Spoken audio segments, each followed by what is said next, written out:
So the name of this series is Home Tiki Life. So, because it's about home tiki bars. And it is a lifestyle. It is sure. a lifestyle. All right, you ready? Yeah. Hi, everyone. Welcome to... Are you ready, Ray?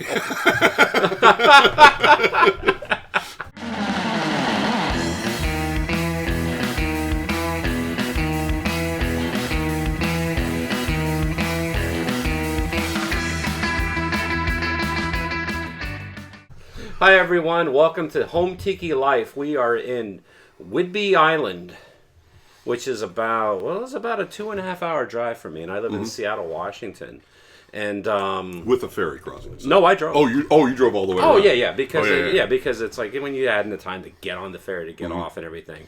So it's a $30 round trip. Yeah, it's a little bit of a hike, So I drove up here, and today I am in a very special home tiki bar. In fact, Will, I have never seen a tiki bar like this. Thank you. And this is Will Hawkins. He is is Locksmith part of it too? Locksmith is my call sign. Yeah. Okay. We can get it. I'll tell you the story on that. Yeah. It's a good story. But. And the interesting thing about this bar is when I first came in, Will, I was like, well, where's like the bamboo? Where's the all the thatching and stuff like that? Because there really isn't all that much. And then you explain to me what you got going on, and I'm like, oh my God, this is genius. So, Will, tell him your story. So the Lucky Star Tiki Bar is more of it's a World War II bar that maybe the in the South Pacific that the pilots and service people would have built to kind of blow off steam. This particular one is kind of modeled after probably the CO's office of a maintenance hangar on an airbase somewhere in the South Pacific. So so it's not strictly tiki. There's tikis around because it's influenced by the South Pacific, and this is where we tiki. When the service people came back from the war, they had these flavors. They learned about rum and all the spices and all the food, and so sure enough, they show up and there's Trader Vic's and Don the Beachcomber, and they're and so that's where kind of the tiki. So we're paying homage to that. Where it came from. Yeah, and for what I understand is that because I was talking to her name's Sammy. She used to be part of the Warfronts. That's that store that was like that military memorabilia store. And she was saying that, because I'm thinking like, well, if you're over in say you're over fighting in the South Pacific, it's like, well, you are at war, and like, well, wouldn't that be like the last thing you'd want to like think about? And she was saying it's like, yeah, the war part of it was, but when they were back on the base, or and when they were partying it up, they liked that. Like that's what they liked. They were able to make the separation between combat and like downtime. Right? And it's a big thing. There's the museum in Florida at Pensacola that has a whole section devoted to the bars these guys would build out in the front, like out in the jungles and stuff like that. They would build bars, and MASH had Rosie's. Yeah. But the interesting thing about Rosie's is it was more like in a tent, though. Yeah. Where this is, the idea is that you're actually in one of the buildings that would have been on base. Like they've taken over the officer's office and turned it into a tiki bar. Yeah, I mean, hence the... Quonset hut look. Yeah, exactly. Yeah, we're not in a Quonset hut. We're actually in your basement. Pretty much. Yeah. So your family has a military background. Well, they have an aviation background. Yes. Yeah, I mean, my uncle's in the military. He was drafted in Vietnam, but my grandfather was an aeronautical engineer for Lockheed and designed a lot of aircraft. Yeah. Through World War II, the bar, the Lucky Star Tiki Bar, kind of the name, comes from an airplane that he helped design, called the PV-2 or the PV-1, PV-2 Vega Ventura. Yeah. And Vega Ventura kind of loosely translates to Lucky Star. Anyways, so that's kind of where the name comes from. And it was a beautiful aircraft. It was used for transport. It was used for all sorts of things. They built like 3,500 of them in the war. It flew in the European theater, but mostly in the South Pacific. Yeah. And there's still a few flying. Really? Back east somewhere, I think. There's still a couple flying. No, the interesting thing about your bar is, like, if you look around, you do have, like, pictures of your family members. Yeah. My grandfather here. This is my grandmother and my mom. And which family member is this? Yeah, that's probably a caricature of myself. And here's me. Yeah, and that's me. Let's change the scene, and let's go behind the bar. Because I want to talk about the giant airplane wing. The elephant in the elephant, and it's like the elephant in the room. Because I am literally looking at, and it's real, right? It's a real wing. It's a real. It's not off of a World wing. War II airplane, but it is off of a real airplane. Who cares? You know, it comes from I believe a 1968 Cessna 170 or 152. Yeah. Yeah. Well, let's go check it out. All right. All right. All right. We are now behind the bar of the Lucky Star, and it's funny because I remember I thought you were like a Madonna fan. A Madonna fan? Yeah. No. You might be my Lucky Star. Yeah, no. I mean, there we go. We need to have she had her hits. Yeah, we gotta have more of a Cyndi Lauper. Yeah, we need to have a Madonna-themed tiki bar. And a Cyndi Lauper bar. Yeah. Cyndi Lauper bar. And the name of the bar would be called Girls Just Want to Have Fun. That's right. No, Girls Just Want to Have Tiki. That's right. There'd be a wrestling section over in there. Yeah. Normally when it would come to like a bar, you're going to have like kind of like the overhang. You know, usually and there would be thatch. But the overhang for this is actually it's an airplane wing. An airplane wing. Yeah. And you said it's not from World War II. No. So where'd you get this wing? I bought it. I'd always wanted to put a wing above the bar, and so you can see it's. It actually moves. Yeah. Oh yeah, it's a flap. Holy shit! Oh, that's the aileron. Actually, I should say this is the part of the flap. I pulled about 3 feet off of the wing. Is this a plane that like went down? Or No. It was just. I think it was just a plane that when planes sit around, the engines rot from the inside, so they get and they it might have had some damage, maybe something hit it. But it wasn't crashed.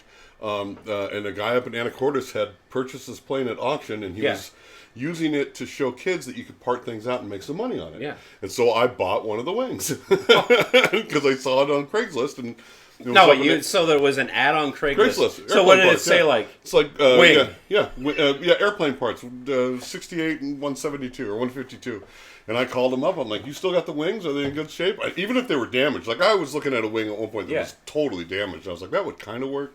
But he wanted a ton of money for it. So how the hell did you get this wing here? I rented a trailer. What is it, about 14 feet? They're 18 feet long. Oh, this one's 14 feet because I took about 3 feet off. They're 18 feet long, yeah. The other, you saw the airplane parts out in the yard. Yeah. That's the other part of the wing. It's just sitting there. It's actually the... No, did they give you like other extra things where they're like, well, if you want to take a... No, it was just the wing.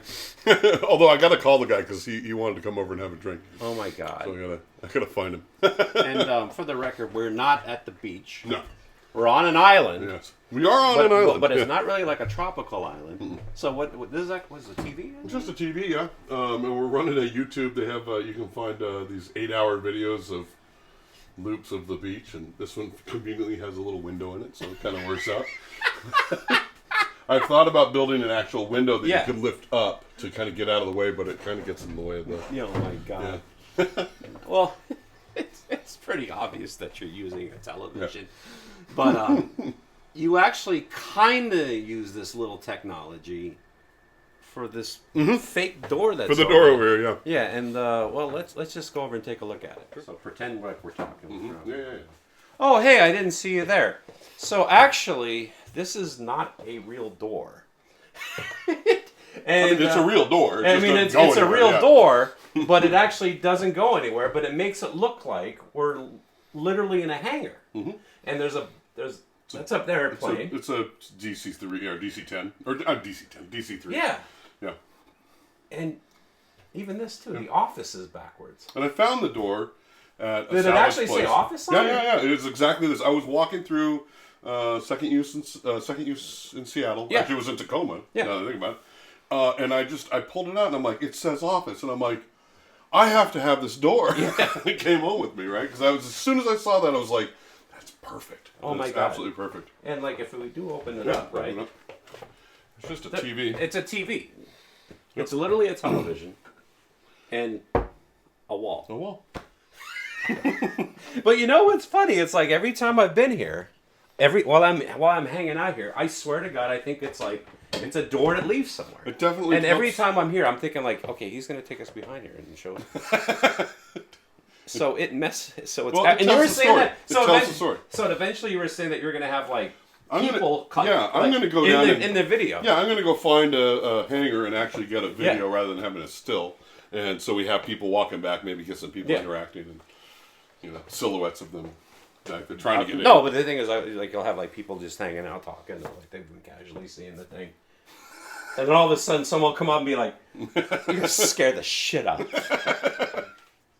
The wing is definitely, the centerpiece of this bar. It is. But the thing that I really love the most about this bar, and I think it kind of brings it all together, is this table. Because there's so much going on. Oh, yeah. This particular version is kind of an afterthought. Yeah. We bought this table at, a second use place. Yeah.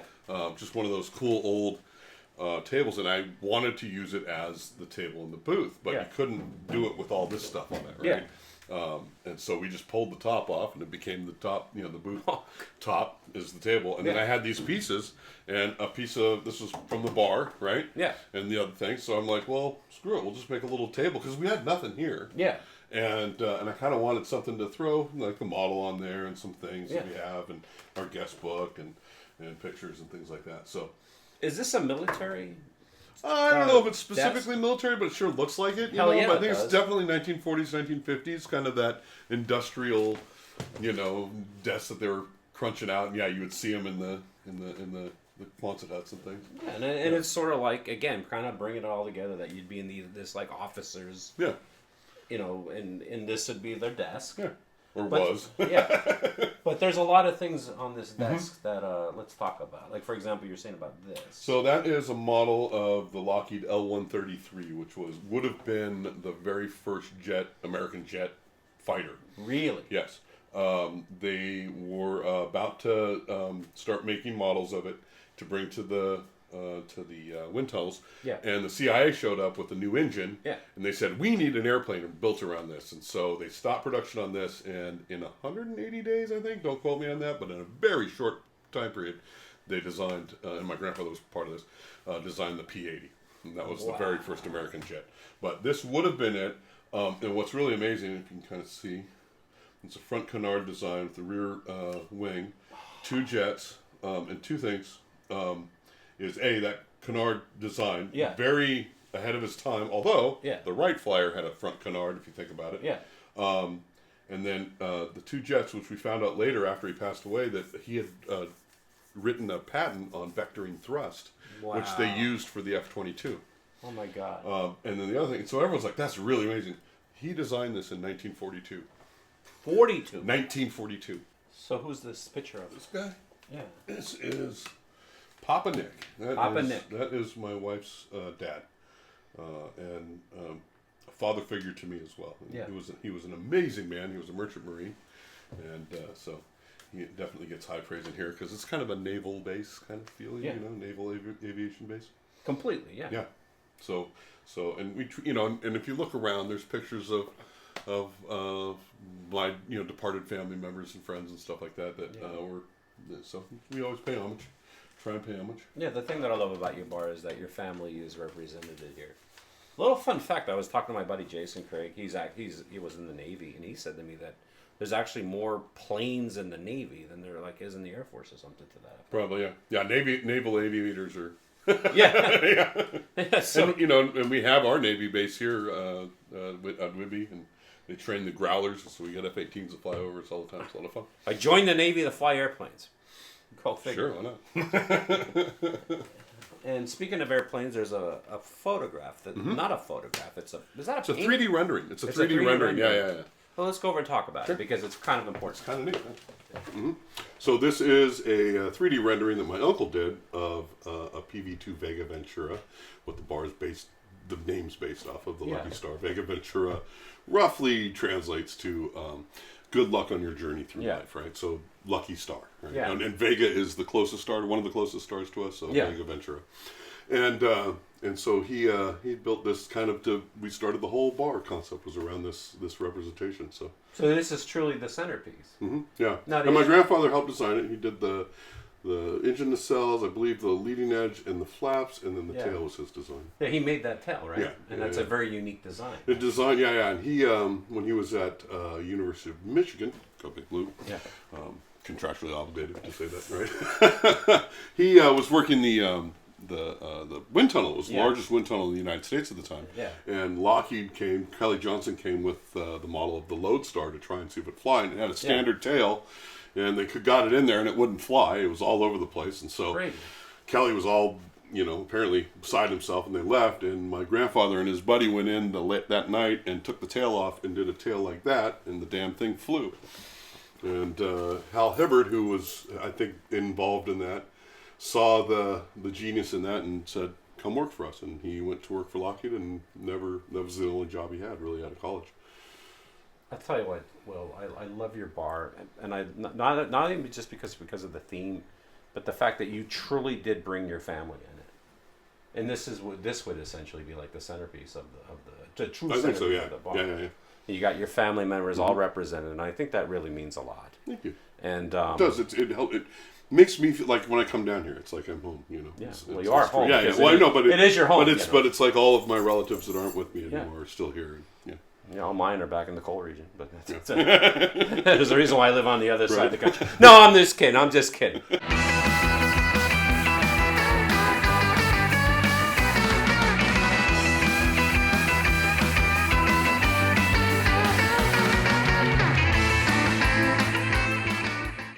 Now this picture is from your grandfather, right? It's amazing. It is amazing. Now who painted this? Is this your grandfather's painting? Oh no.